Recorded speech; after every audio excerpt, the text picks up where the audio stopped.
Itu ceramah agama memang dari malam pertama sampai sekarang belum ada ceramah agama. Jadi kita pakai tanggal 27 ya. Ini mendengarkan tausiah agama masalah Al-Quran dan lain sebagainya. Selanjutnya kami atas nama perwakilan panitia ingin mengucapkan banyak-banyak terima kasih kepada para jamaah, khususnya para donatur yang sudah menginfakkan hartanya buat kepentingan agama, yaitu ceramah agama atau majelis Quran diadakan di musola bersama. Selanjutnya, sebelum kita mendengarkan ceramah atau tausiah agama, mari kita bacakan surah Al-Fatihah.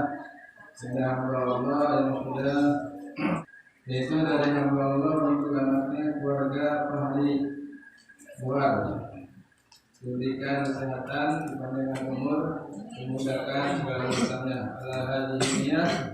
Wala kulli niyatin salihah wa ila hadratin nabil fatihah. Alhamdulillah rabbil alamin. Ya na'budu wa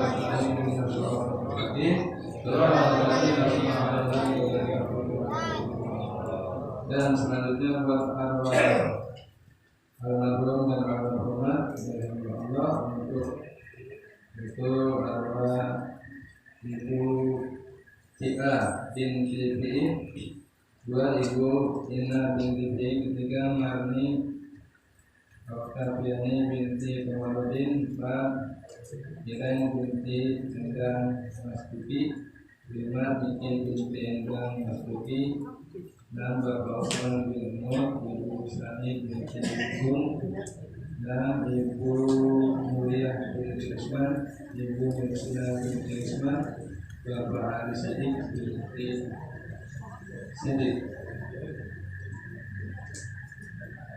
Kehadiran Mustafa Muhammad sallallahu alaihi wasallam.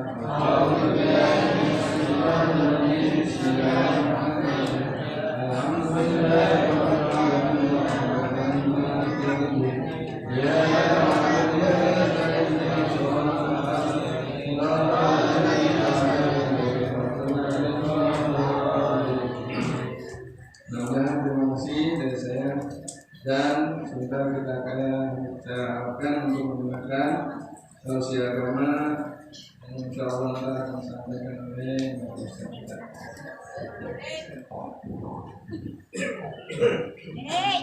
Bismillahirrahmanirrahim. Assalamualaikum warahmatullahi wabarakatuh.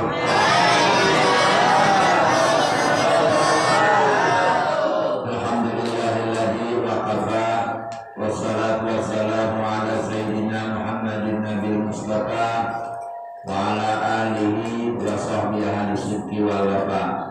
Amma ba'du. Qala Allah ta'ala fi kitabil karim.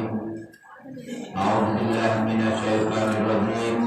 Syahrul Ramadan alladzi unzila fihi al-Qur'an hudan lin-nasi wa bayyinatin minal huda wal furqan. Shadaqallahul azim.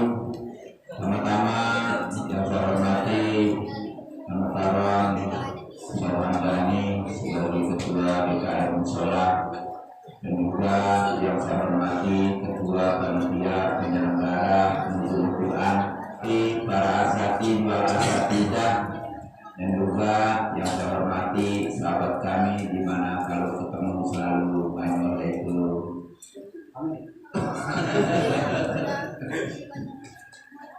Alhamdulillah kita dipanjangin umur Allah Subhanahu wa taala.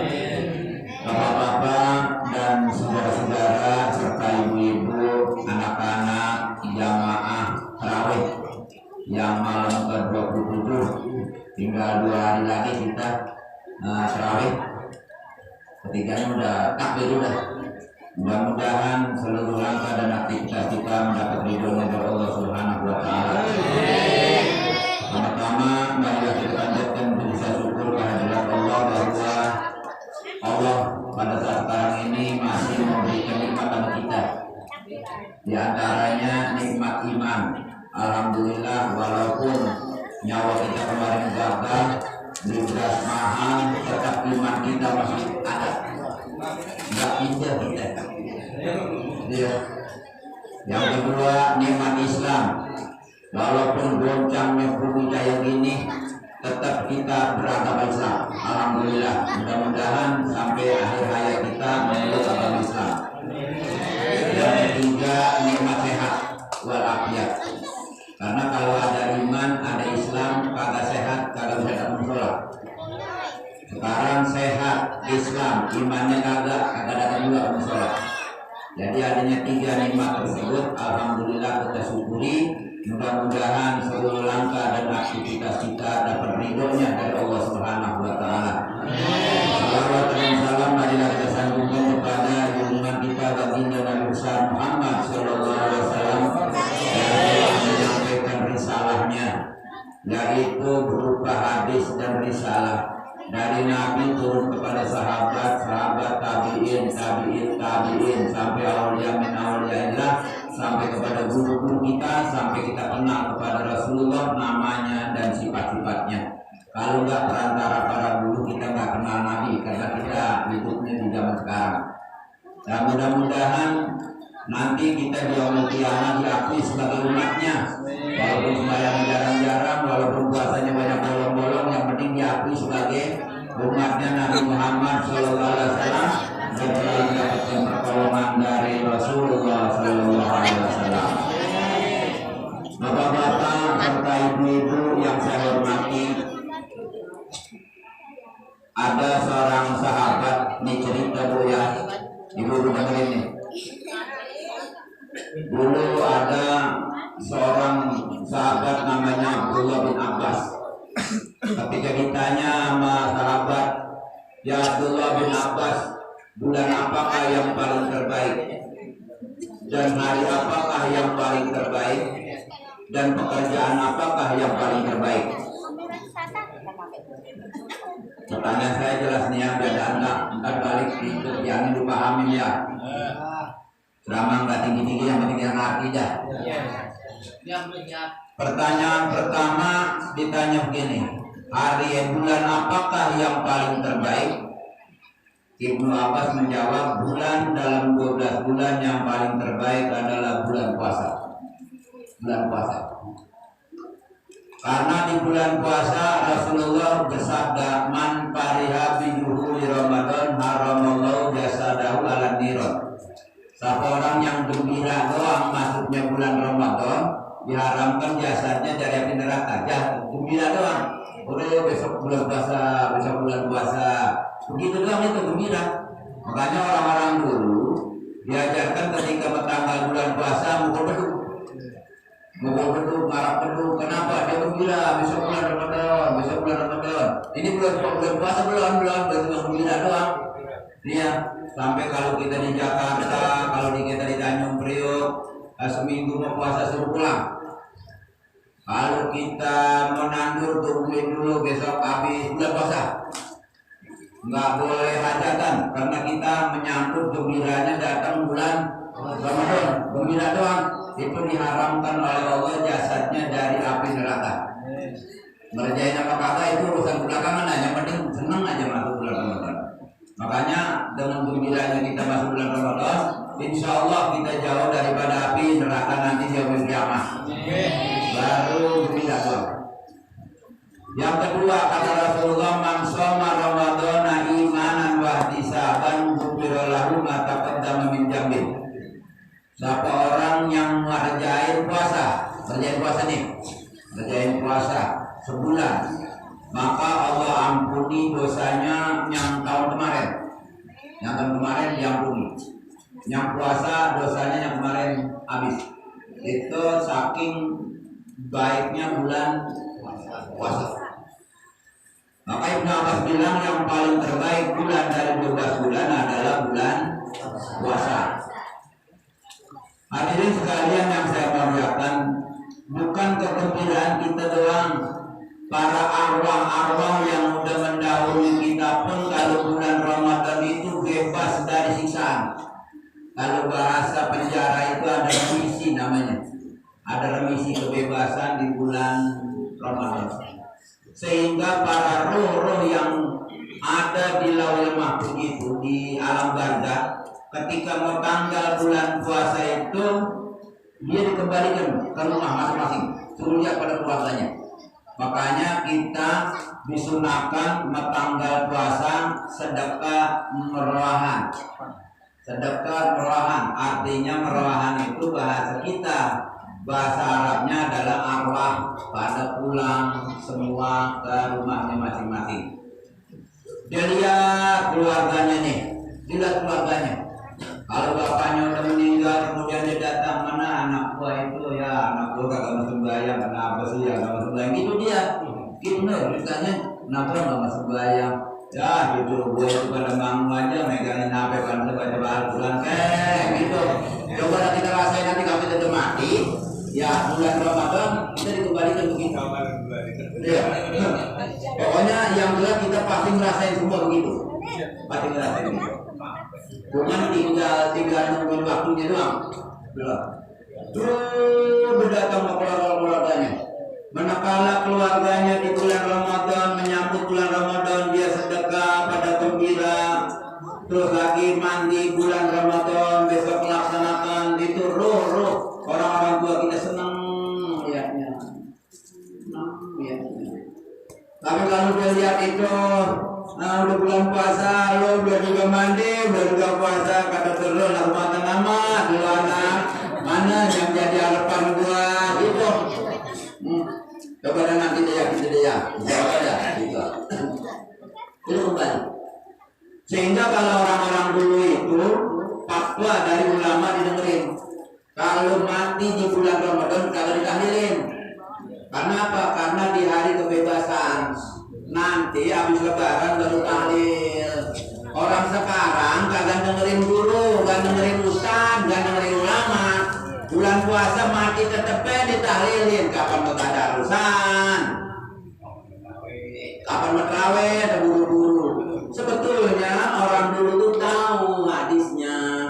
Cuman zaman sekarang kurang dengerin gitu Pak, kurang dengerin. Nah di bulan puasa nih utamanya.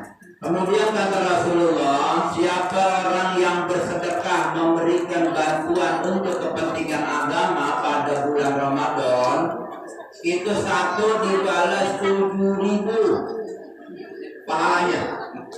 Kalau di bulan lain satu dibalas 70. Kalau bulan puasa satu dibalas 7.000. Makanya rajin-rajin bersedekah, baik berupa uang, pikiran, tenaga, bantuan, itu adalah bersedekah.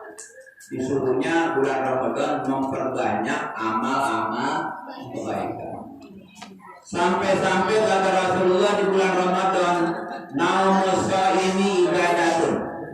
Tidurnya orang puasa itu ibadah. Makasih tiduran doang ibadah. Makanya besok dari pagi sampai sore tidur aja.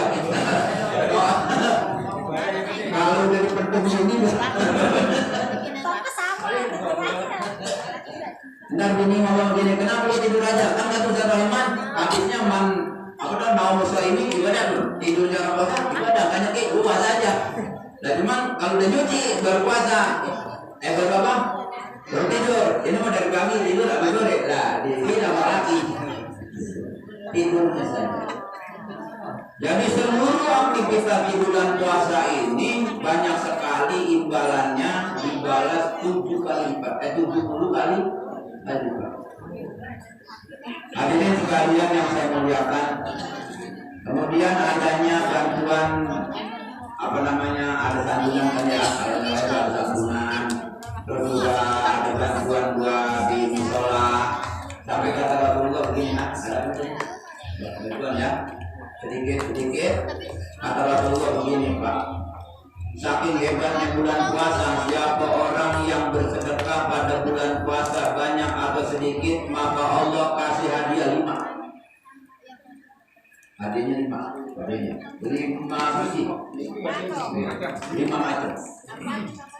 Yang pertama, hadiah dari Allah taziduhum fi amwalihim. Hartanya nambah. Orang yang sedekah tadi 1.000 dibalas 70.000. Nambah. Sedekahnya, hartanya nambah. Rezekinya nambah. Hadiah yang kedua, orang yang bersedekah bila di bulan Ramadan wa dawaun lil maridi. Obat bagi penyakit. Banyak orang kalau di bulan puasa banyak sedekah, itu penyakitnya jauh, dikasih sehat walafiat. Jadi orang di bulan puasa kalau yang pelit, penyakitnya ada aja. Ada aja penyakitnya.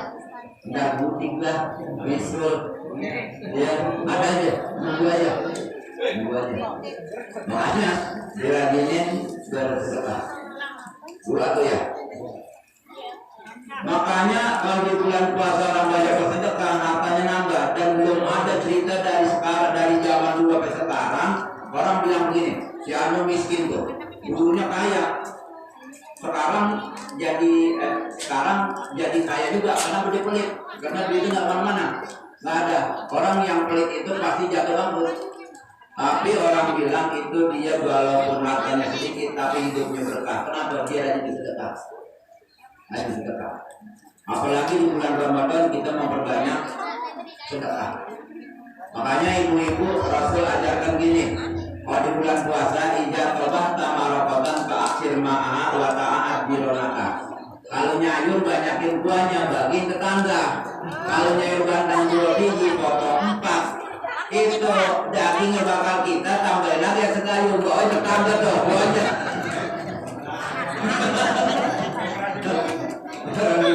Gitu.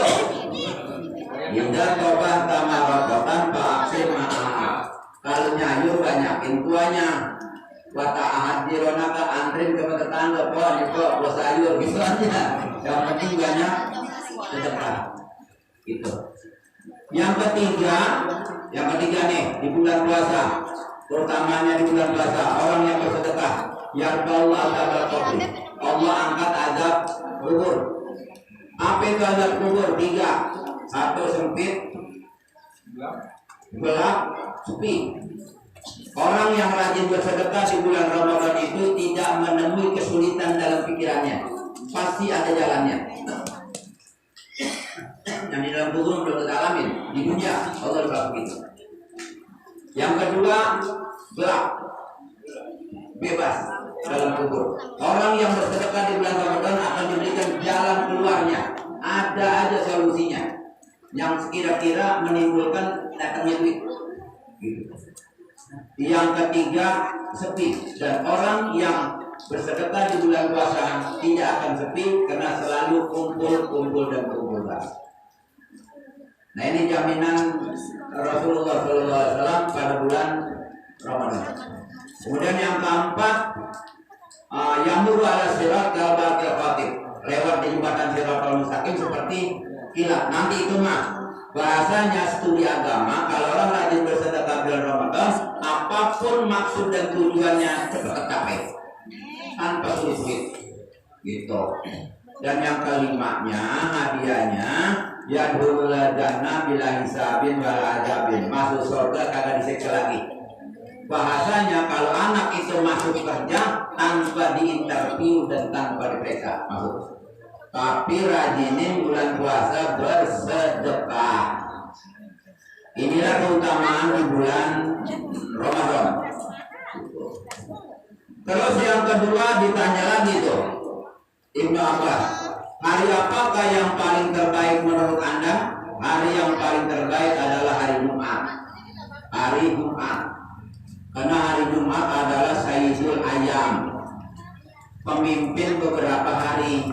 Orang dulu walaupun bodoh, itu kalau zaman kita dagang dulu sekalipun banyak banget, air pasangnya bagus, kalau kemis sore digebrak suruh pulang Jumat besok katanya. Ya kalau sekarang giliran banyak belinya pagi Jumat merah dari dulu. Bagaimana mau berkah itu? Orang dulu mertua saya orang paling galak. Kalau di bulan puasa sedang banyak nyoba, kalau bilang sudah besok habis main uang baru bilang gitu. Iya. Buat saya ada orang yang paling rajin di hutan, Bausin. Itu biarpun dia banyak uang mancok, kalau hari Jumat sore pulang udah. Kenapa? Menghormati menghormati hari. Nah kalau sekarang Jumat pagi pergi bukan sembahyang. Makanya keberkahan orang dulu sama sekarang jauh berbeda, Pak. Orang dulu nggak kaya, cuma hidupnya berkah. Walaupun yang kita rasain makannya buah birayo, terus lagi campur bubur, kalau malam tidur ngorok udah. Bahkan rumah kita atap hujan kita tahu. Sekarang kendaraan punya, jalan udah enak, usaha gampang, tapi pikiran selalu pusing siang malam. Karena penyam berkahnya kagak ngikutin aturan Islam kita. Nah, sampai kata Rasulullah gini Pak, man sholla alayya fi yaumil jum'ati samanina marratan ghafarallahu lahu samanina sanatan. Siapa orang yang baca selawat pada hari Jumat 80 kali, Allah ampuni dosanya 80 tahun. 80 tahun. Kita sampai nih baik Jumat, sampai tahiyatul masjid. Ya, berkah soal sunatan tahiyatul masjid adalah dalam Allah Akbar. Lu baca selawat. Allahumma sholli ala sayyidina Muhammad wa ala sayyidina Muhammad. Allahumma sholli ala sayyidina Muhammad wa ala sayyidina Muhammad. Itu 80 kali. Allah ampuni dosanya 80 tahun. Ini mendatang Jumat udah aja, udah datang. Baca selawat. Ya, baca selawat. Karena hari Jumat adalah hari yang paling terbaik. Kenapa? Karena dunia ini diciptakan pada hari Jumat.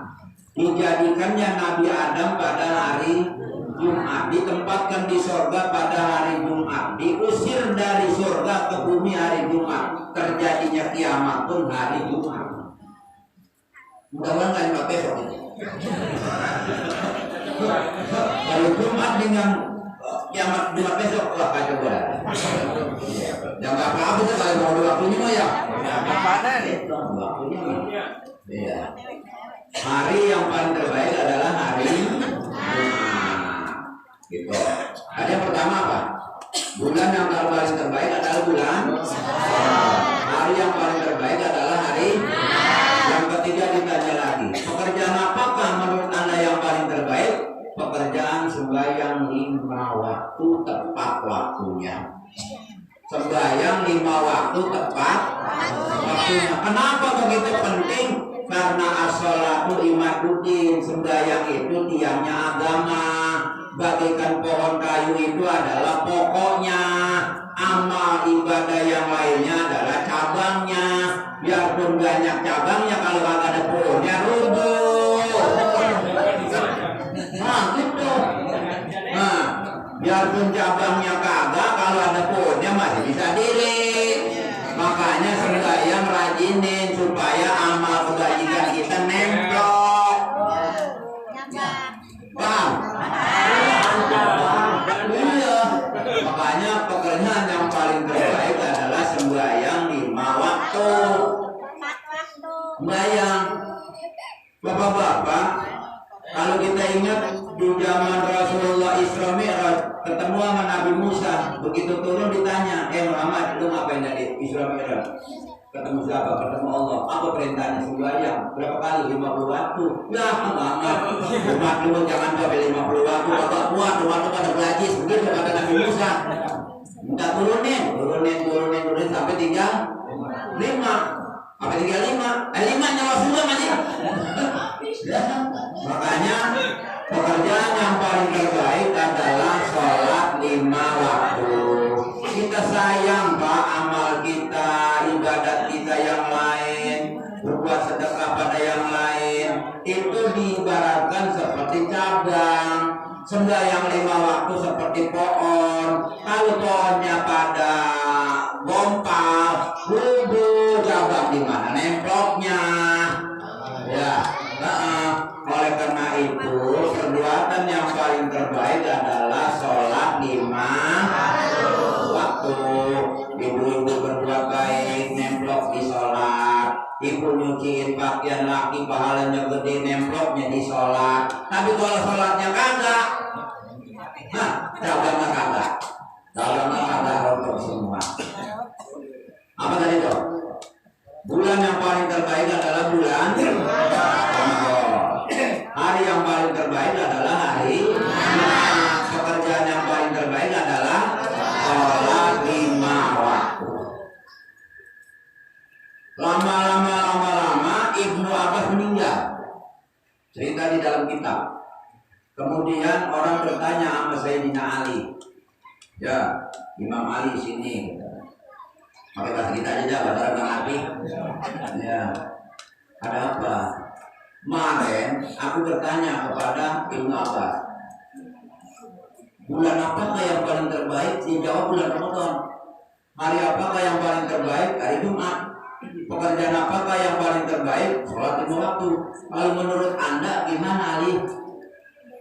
Karena memang manusia itu masing-masing punya pengertian yang berbeda. Ya, makanya sampai sekarang ada hilafiyah yang berbeda. Orang-orang Muhammadiyah kagak kuno, tapi ada yang pendapat dia begitu. Gitu. Ada orang mati yang dari tahlil, tapi ada yang pendapat dia begitu. Gitu. Karena semua manusia itu berbeda. Kata Sayyidina Ali gini Pak, seandainya ulama ditanya sedunia ini dari masyrik ke maghrib pasti sama jawabannya, seperti Ibnu Abbas. Tapi kalau menurutku beda, kata Imam Ali. Kalau tadi Anda bertanya bulan apakah yang paling terbaik adalah bulan Ramadan. Kalau menurutku bukan. Bulan apakah yang paling terbaik? Di mana manusia banyak berbuat dosa sejak muda sampai tua. Pada bulan itulah dia bertobat kepada Allah. Itulah bulan yang paling terbaik. Walaupun bulan puasa, kalau dia banyak punya dosa kagak puasa tetap aja jelek. Dari masih muda mantul, madu, ayam, macam-macam muda. Pas begitu mau tua, dia sadar dan insaf, berbuat baik, rajin ibadah, taat kepada Allah, menjalankan perintahnya. Pada bulan itulah bulan yang paling terbaik. Bulan apa saja? Ya dia insaf. Walaupun bulan puasa kalau dia berubah sadar, yang paling terbaik adalah bulan di mana dia bertobat dan sadar pada saat itu. Dia menyesali perbuatannya.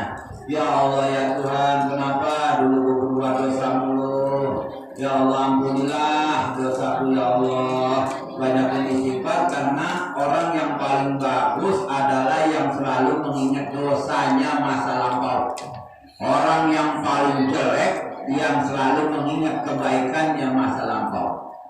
Ya Allah, dulu gak pernah sembahyang karena dulu gak tinggal sembahyang dah. Dulu ngobrol pelit, sekarang ngobrol punya duit berbagi dah. Ya sekiranya udah melalui kehidupan mudah gitu namanya. Itu orang yang paling terbaik, bertobat, sadar pada bulan-bulan itu. Nah, dua pendapat ini sama berarti, ya, artinya nggak jauh berbeda. Yang kedua ditanya, hari apakah yang paling terbaik menurut Anda Imam Ali? Kalau menurut Ibnu Abbas adalah Jumat. Kalau menurut Anda bulan hari apa yang paling terbaik? Hari yang paling terbaik di mana kita mati dalam keadaan husnul khotimah. Mau hari apa kayak matinya dalam ibadah kepada Allah. Itu yang paling terbaik. Walaupun hari Jumat kalau kita matinya tempat ngadu ayam. Nah, jangan. Walaupun hari Jumat kalau kita matinya tempat jablay. Mereka ngomongnya, nah, mati. Itu mati suruh khotimah. Walaupun hari Jumat. Jadi mati yang paling hari yang paling terbaik adalah di mana kita mati dalam keadaan husnul khotimah. Jangan mati dalam keadaan kata sholat, apalagi insya Allah kita tersyukur, masya Allah. Kalau sampai jangan begitu dulu. Makanya ada doa yang sering kali kita ucapkan, semua bisa ada. Allahumma nas'aluka bidin disuruhnya wa taubatan qoblal maut wa rahmatan indal maut wa maghfiratan ba'dal maut wa mahawin alaina fi sa'atil maut. Disuruhnya wa taubatan qoblal maut, tobat lu tobat apa sebelum modal. Bahasa kitanya tobat apa sebelum mati. Jangan udah napas di tenggorokan baru lah. Membayang belum, membayang udah kemana kata malaikat kemarin, lu kemana kemarin lo? Gitu. Taubatan qoblal maut, tobat sebelum mati. Ini udah memati baru, astagfirullah ya Allah. Gue pengen sembahyang ke musola, cuman kaki gue nggak bisa jalan. Gimana tobat kalau begitu nggak terima udah? Baru dia bertobat. Kata malaikat Israel, kemarin mau kemana lo setan? Sekarang baru sadar. Nih gue injak leher lo gitu. Ya Allah. Sama juga kita kalau memang kemarin udah lantur banget, aku udah dua lantur juga, kalau udah dua baru maafin itu kayak anjing. Kemarin lo kemana emang setan juga ingat gua gitu ya. Apalagi kepada Allah. Itu. Taubatan qoblal maut, tobat sebelum mati. Yang kedua, warahmatan indah maut, dapat rahmat ketika mau mati yang paling bagus. Kenapa? Ketika kita dalam keadaan sakaratil maut, anak kita, cucu kita, mantu kita yang bacain Yasin, yang bacain tahlil, ya diajarin kupingnya la ilaha illallah, yang satu lagi baca Yasin, itu dapat rahmat ketika mati. Orang yang paling jelek udah tua kagak mau bertobat, ketika mati anaknya kagak yang kenal Al-Quran, yang di samping, yang di belakang semua pada ayat-ayatan. Emak bapak lagi cengak-cengak nggak ada yang ingetin bacaan Al-Quran. Itu mati yang paling suruh khotimah. Makanya harapan saya, didiklah anak-anak kita baca Al-Quran minimal. Di usaha aja. Kita betapa senang melihat ketika ada orang mau mati, ada yang baca Al-Quran, baca Yasin, baca tahlil. Jangan sampai nyari-nyari orang lain. Jangan sampai nyari-nyari orang lain. Saya Pak teringat dulu ketika saya mondok di Klender, Hasbi Allah selama 3 tahun. Pada waktu itu Klender masih banyak sawahan. Waktu itu ketika saya pada duduk di bawah pohon durian, ada orang lari-lari yang berdua. Kenapa Bang? Dia kesini, dia ini. Kenapa? Dulu kan bapak gue lagi cengat-cengat, diapain dia? Saya bilang baca Yasin, katanya bisa ya katanya. Lu gue kayaknya kan baca Yasin ya. Emang anaknya berapa biji? Anaknya 11 katanya bisa baca Al-Quran. Ya Allah Rabbi, ya Allah Rabbi. Saya udah bacain Al-Quran, saya baca Yasin tuh berdua. Saya bilang, Pak, besok meninggal anak cucu cara begini nih. Padahal dia orang kaya, namanya Pak Hamid. Pak Hamid itu orang kaya. Iya. Dia sawahnya masih banyak dan banyak yang nyewa batinan kampung pada waktu itu di Klender. Iya, pasar Klender. Waktu pasar Klender masih di pinggir jalan kereta begitu, pakai malam berkelomak. Ya Allah, makanya saya ingat pada Allah, ya Allah ya Tuhan, jangan sampai ketika mati orang tua orang yang disuruhkan anaknya. Makanya sejak sekarang lah kita didik anak kita, cucu kita dalam bidang agama, minimal dia bisa Al-Quran. Jangan sampai kita ketika mati yang baca Al-Quran orang lain, yang membayangin orang lain, yang mandi orang lain. Bahkan orang pernah ngomong, gue gak bisa mandi orang tua gue mati.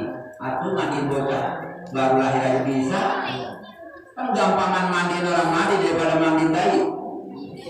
Nah, ibu-ibu bayi baru lahir 3 hari bisa mandi di bak. Begitu lemas, mana lender pegangnya. Mana kalau kita siram bebangkas, kita berbakin mati. Nah, karena orang tua kita mati, kita siram dah kupingnya sampai matanya, hidungnya nggak bakal bebangkas. Bukan tuh. Ya, kita keberimbangan juga nggak bakal jadi dia.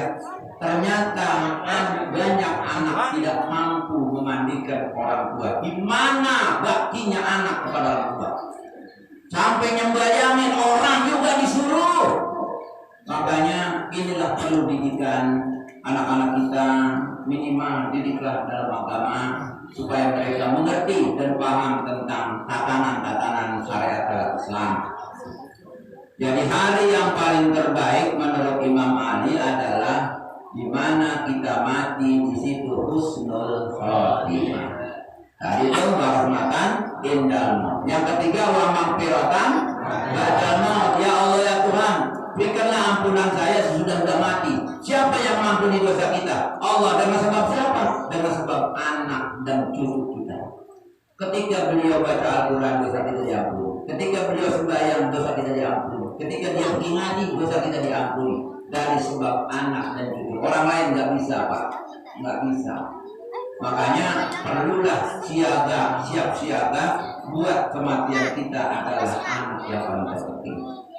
Anak yang paling penting. Itu kedua maghfiratan ba'dal maut.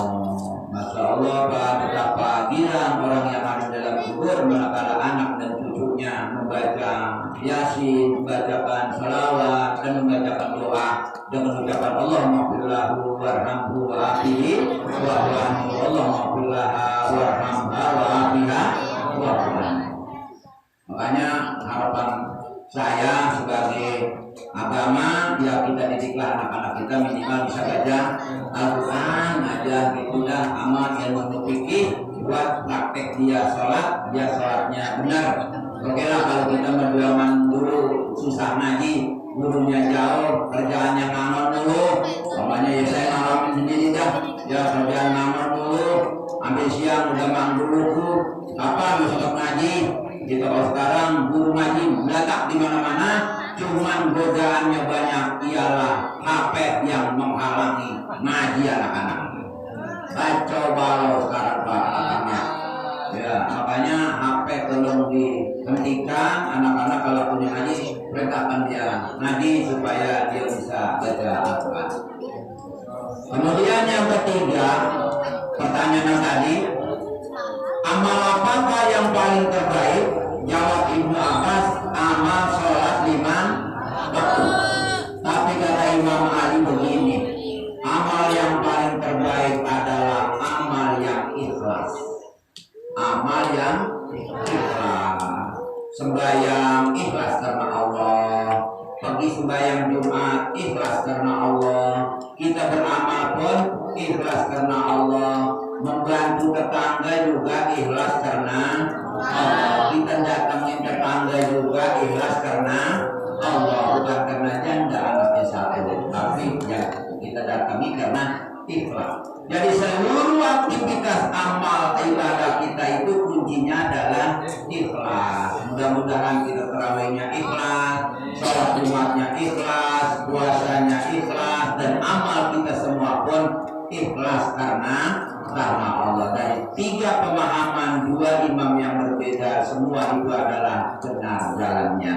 Yang pertama juga 3 semua benar, yang 3 juga Imam Ali adalah benar. Oleh karena itu dengan adanya bulan suci Ramadan ini, ayolah kita perbanyak amal kebaikan buat titipan kita nanti setelah kita kembali ke hadirat Allah Subhanahu wa Ta'ala. Mudah-mudahan dengan adanya bulan puasa ini kita jalanin puasa dan kita terawih, dosa kita diampuni oleh Allah Subhanahu wa Ta'ala. Nah, itulah penyampaian kami, mudah-mudahan bisa bermanfaat untuk kita semua. Dan juga saya tekankan anak-anak kita suruh ngaji bayar biar bisa baca Al-Quran dan ilmu fikih supaya harapan kita nanti di yaumul qiyamah. Wallahu a'lam bishawab. Kita berusaha sama-sama kita baca surat Al-Fatihah.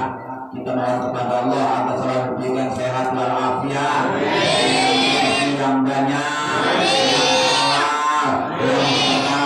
yang dimudahkan oleh Allah, dijauhkan daripada bala, dan mengumpulkan cita-cita kita. Allahumma yang telah mendahului kita, mudah-mudahan dapat ampunan dari Allah, berkembangkan Allah min riyadil jannah. Al-Fatihah.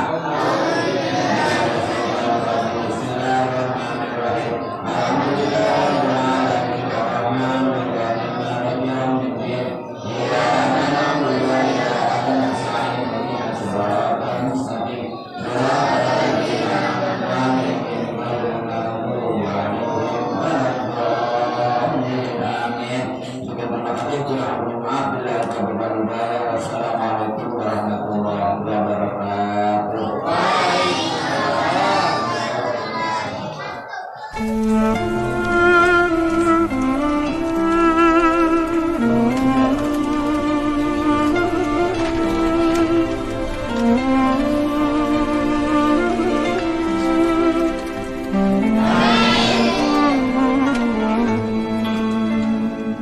يا نور الهلال أقبل تعال فالشوق طال والقلب سما نحو السماء